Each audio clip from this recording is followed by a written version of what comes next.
Hello everyone, welcome back to the GeekyTwins and our playthrough of stories, the path of different paths to play, and 24 different endings.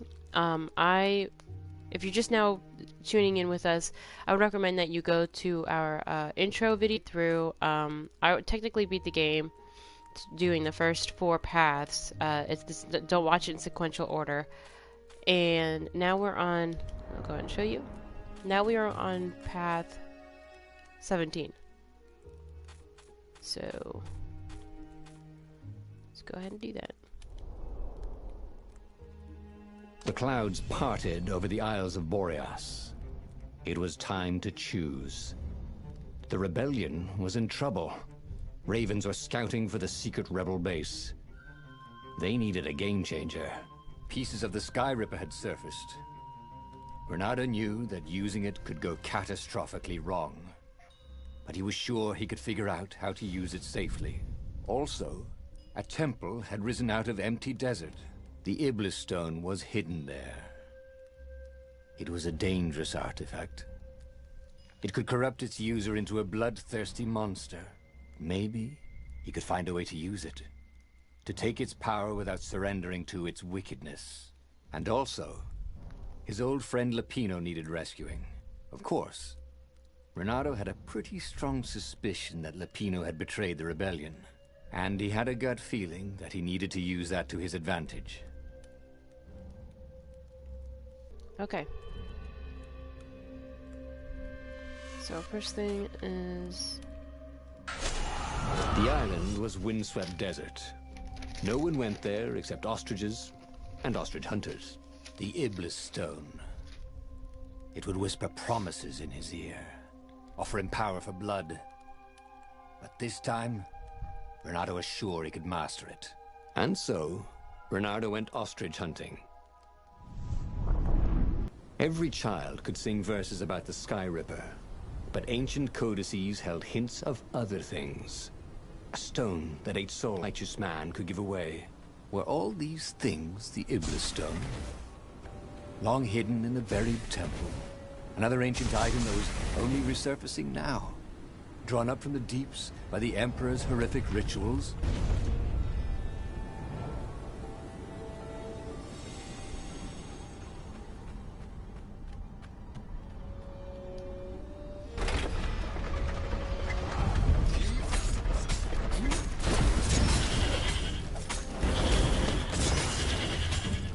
Fresh meat!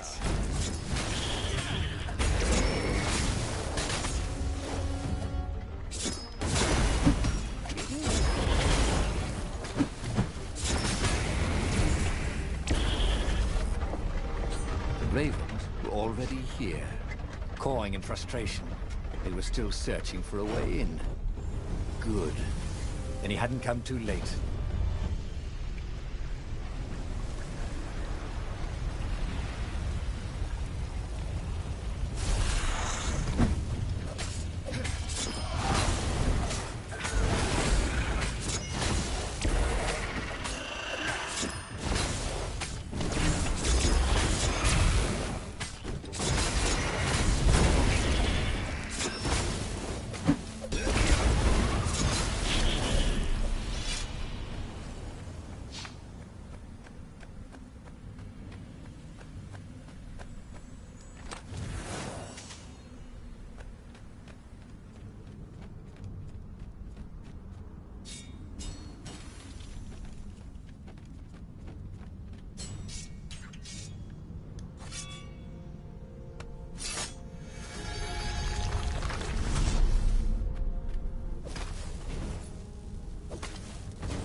This chest was filled with reprints of the entire Sandman series.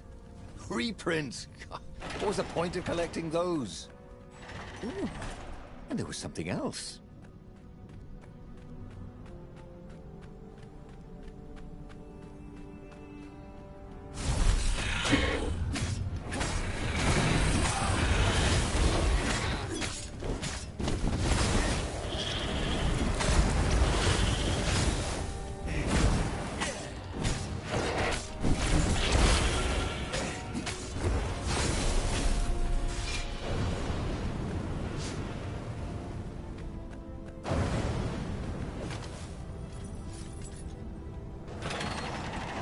The Ravens at least could not get past this point.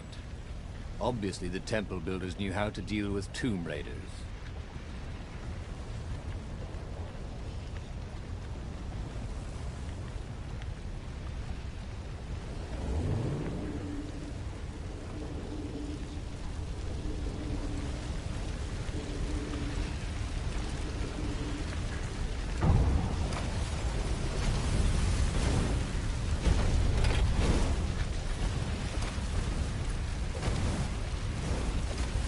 Renata could feel the burn.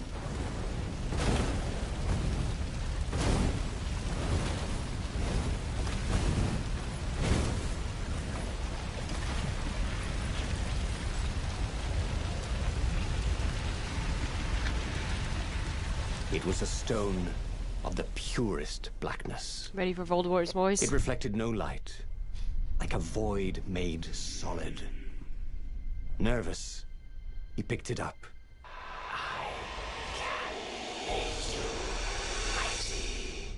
Who said that? It was the stone. Eager. Thirsty. Kill the Emperor's daughter.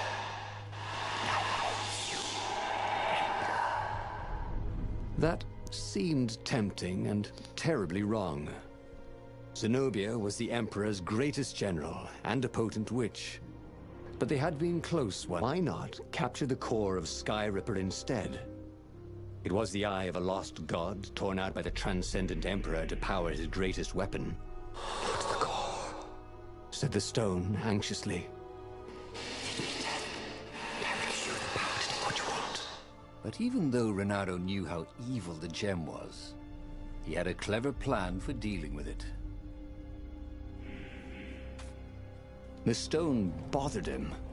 He hated being told what to do. Wasn't that why he joined the rebellion? Wasn't that why he'd refused to be a soldier? He'd agreed to come on board only if he could freelance.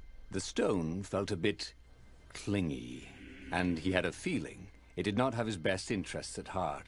The sage Calaveras had told him where to find the Skyripper, a weapon capable of challenging the gods. Even without its armature, the core would still possess great power. He would go there. The moment he landed the Farfarer, Renato had a rare feeling of regret. It's not too late, he thought. He could turn around and sail for Zenobia's island. He frowned. Wait a minute. He didn't want to kill Zenobia, did he? Sure, technically she was the enemy, but they'd been at sword food school together. They'd never been lovers, but somehow they'd been closer. She'd told him every secret about herself. Except the biggest one. That she was the Emperor's daughter. No. Kill Zenobia, whispered the stone. Before it's too late. I don't know if I read this one. Dear Zenobia, the director of the Academy has told me how much he was impressed by your academic performance and leadership. Somehow I doubt this was a session of bootlicking. I have seen plenty of those. That old toad is sincere. I'm proud of you, my daughter. You will make a fine empress one day. On my end, great news. Professor Calaveras has been studying the Nexus and has made a bold observation. That toad is a true genius. You know how that island is unique, constantly changing, new crystalline formations appearing, island fragments merging, splitting, slowly drifting, held together by some invisible threads. Professor Calaveras is convinced those changes are not random, but rather indicative of the living nature of the islands. He has observed that certain changes on the Nexus follow or sometimes precede a turbulence on another island. Landslide, quake, floods. The Nexus seem to resonate with those events. Maybe the islands are a hive mind and the Nexus is the brain. In any case, I am funding a permanent scientific observatory on the Nexus. It will attract the Emperor's greatest minds with Professor Calaveras at the helm. I anticipate a great age of enlightenment for the Empire. With love, Father.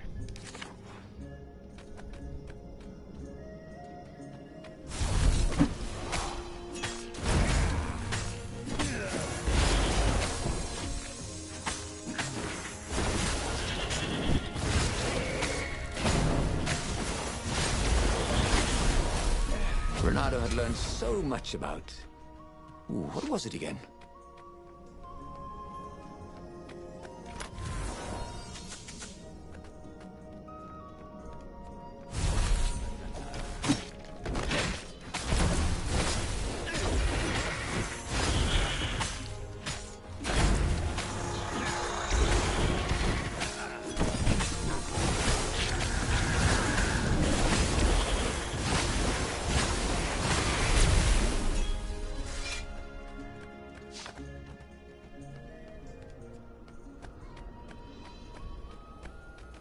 You almost never saw wild gogglers together like this.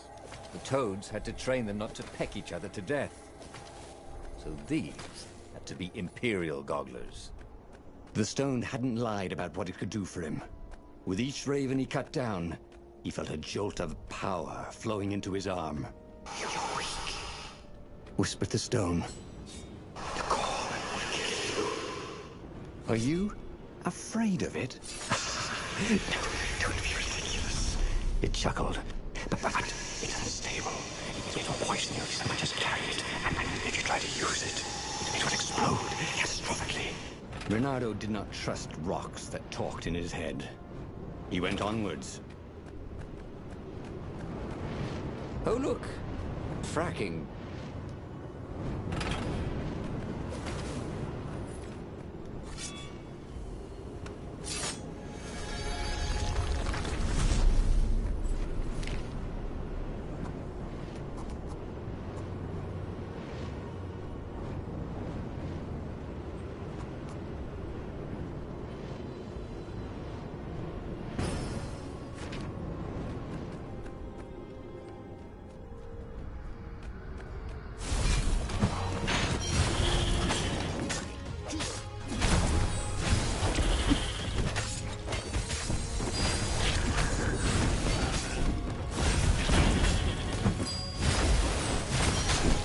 Damn it.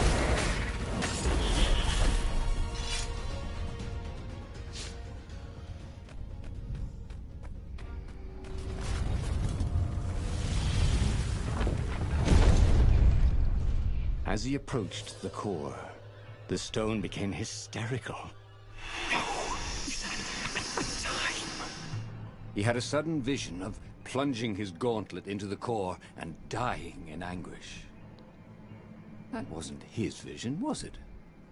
The stone had sent him its darkest fears, hadn't it? He had a sudden impulse to do exactly that. He raised his right fist and plunged it into the core. There was a rush of light. He thought he could hear the stone screaming. And then he passed out. When Renato came to, the core was gone. But the Iblis stone was no longer black, but glowing with a blue light. And it was silent. "I can't hear you," he sang out, and "You?" It didn't answer. "Ha!" he said. He had defeated the demonic gem with the power of his mind. He felt invincible. It was time to attack the Imperial outpost on the Nexus. Take the battle to the enemy. But among the huge crystals, there was also an observatory. A wise man would probably ask the scientists exactly what he had first. How wise was he? As the Farfarer sailed towards the Nexus, Renato wondered if the core had been created to silence the stone, or even to feed its hunger. Honestly, he didn't care. He felt terrific, and he appreciated the quiet inside his head.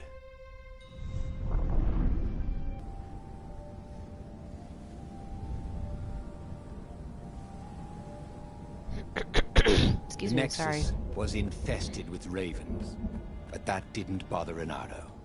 With each death, the converted Iblis stone in his gauntlets glowed brighter, and he felt stronger. Wow.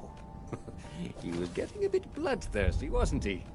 Well, he wasn't worth it. He was a warrior. They're supposed to be bloodthirsty.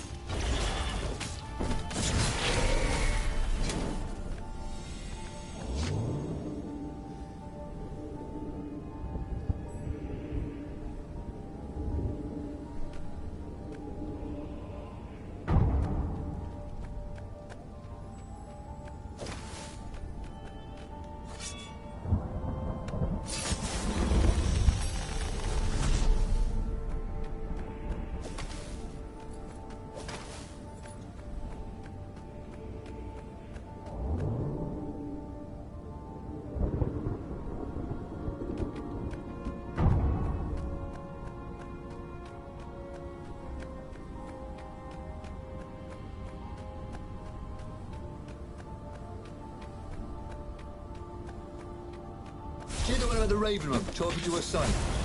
Don't write. Don't call. Get it? Call? I just made that up.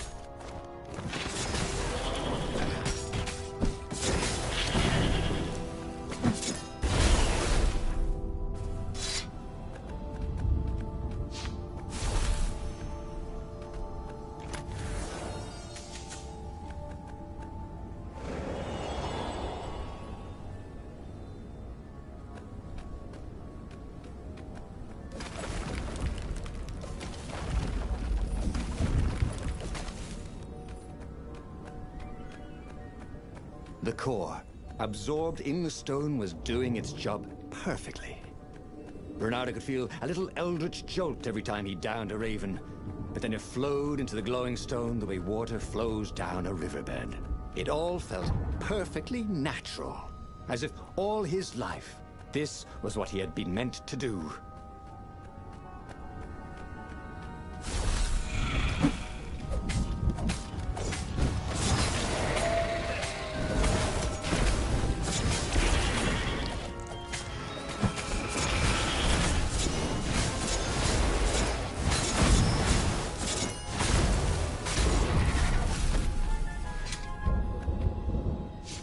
Renato tore through the last remaining guards at the outpost like hot coffee through snow.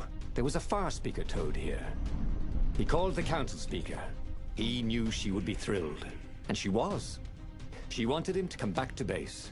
They had plans to discuss, and a medal to give him. A large, golden medal. Great, said Renato. Let's talk about who else I can kill. Then the far speaker croaked again. Hello, Renato. He said. If you get sick of slaughtering second-rate birds in the Nexus, I am waiting for you in the mountains. Zenobia. She missed him. She loved him. Once she saw how awesome he'd become, maybe she'd join him. They'd kiss and... Well, if she did refuse for some reason, he was no match for him now. Obviously, an ambush was go to the base. Of course, it was a desperate attempt to distract him from his mission. He had the power to save the rebellion, and he would do just that. To the rebel base he would go. Zenobia was torn. Excuse me. No doubt she hoped to lure him into a trap. Well, he was nobody's sucker. Especially not hers. He carried victory in his gauntlet. He would go where the council pointed him. As he set foot on the island, Renato felt energized, like when he was hunting or dancing. Then he smelt it, the stench of ravens. It was a good thing he was here too, before they tripped over the secret base. He was really saving the council toad's bacon, so to speak.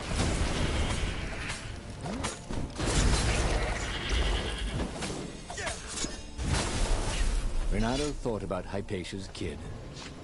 Poor, dumb Peter. Cut down by a goggler. Or was he just another brave kid, making his mummy proud?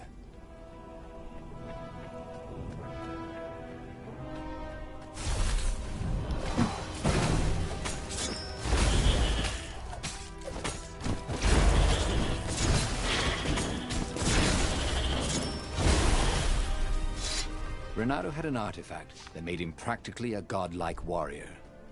All he had to do now was collect his medal, head for the Imperial fleet, and raise some hell.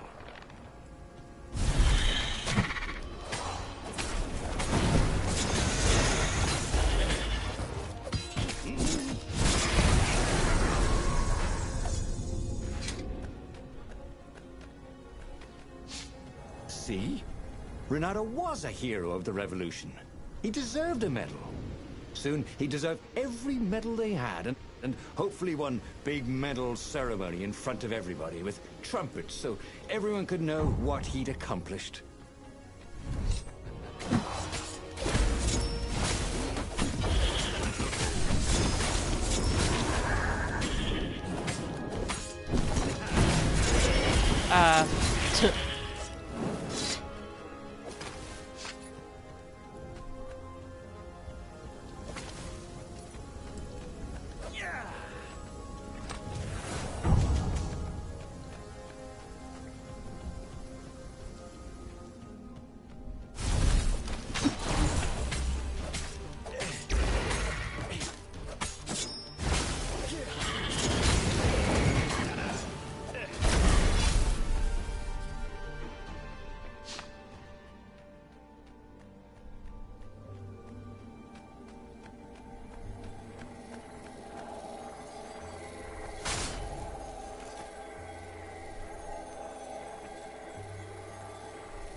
the long stairs. So he was close to the rebel base. Nothing was on fire. So far, so good.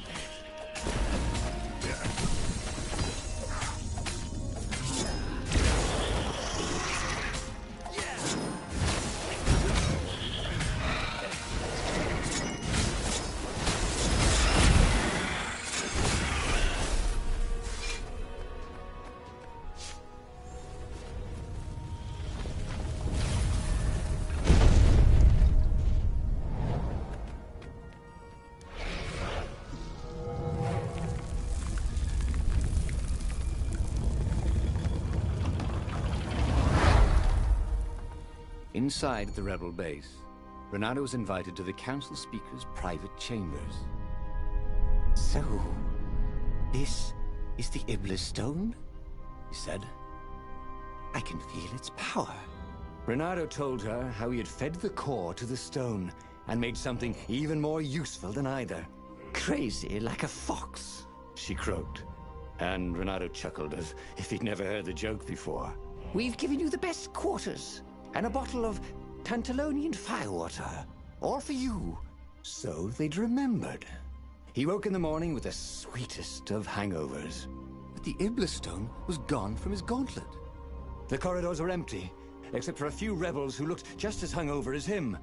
"Come on, you'll miss the battle," they yelled. Renato added sail as the Farfarer scudded across the sky. Who could have taken the Iblis Stone?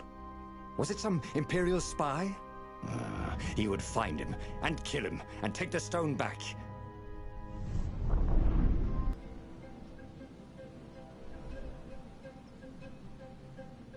Renato had a bad taste in his mouth. He was killing ravens, but it wasn't fun. It felt like a chore. Oh, Renato hated chores. As a fox kid, he'd gone hungry rather than clean his room. He still didn't clean his room, he just moved house every few years. Who had the Iblis Stone anyway? Up ahead, he could hear screaming and croaking and cawing. But who was winning? The portal was heavily guarded. It must go someplace they really didn't want it to go.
As he ran forward, Renato noticed that some ravens were starting to ignore him. Just running away. Who were they running from? Some hero of the revolution? If some other so-called hero of the revolution had the stone and tried to take his victory and his medals, Renato was gonna be seriously pissed off. He was the hero, not some other bozo.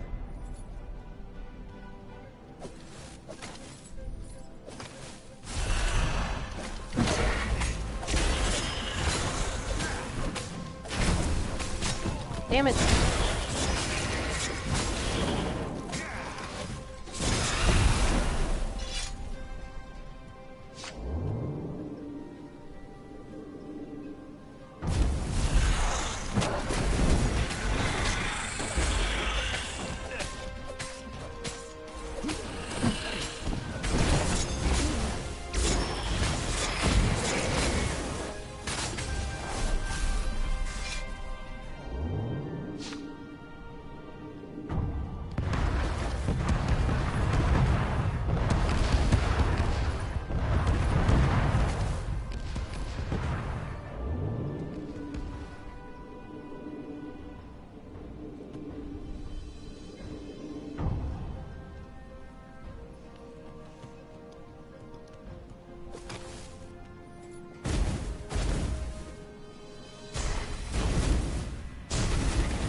Finally, Renato came to the Emperor's ship.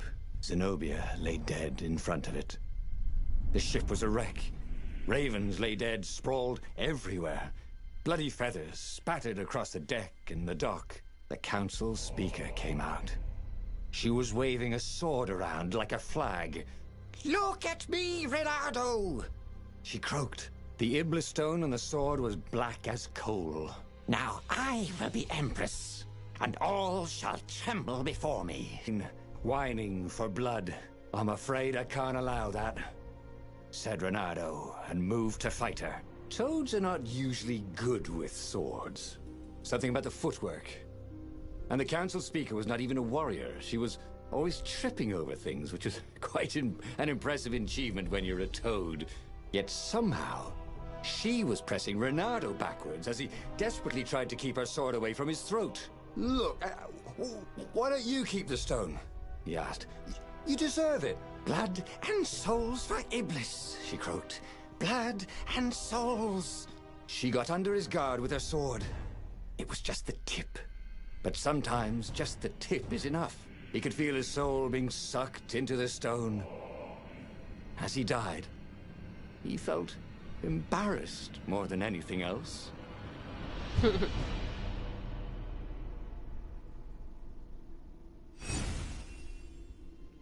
Alright, so story number 17, For a Fistful of Ducats. I was a hero who deserved his medal, who will not let anyone steal the hero title. And I got fire essence, which doesn't matter anymore. I found the gem, found the core, I attacked the outpost, and then met with the council. The Iblis stone, it whispers and it corrupts. On a hunch, Renato fed it the Sky Ripper's core. It silenced the stone. Perfect! Now he could win the war for the rebellion. Victory after victory, Renato became the hero of the revolution, and he earned his medal. But the nerve! Someone stole the stone while he was resting in the rebel base. Worse, the thief was killing all the ravens, stealing all the glory. Little did Renato know that the core had weakened and the gem was free to corrupt ever since he returned to the rebel base. The thief was the rebel leader, a weak, harmless toad, but she had the gem. Renato did not stand a chance. So there's 17, story 17, and the last of the Iblis storyline.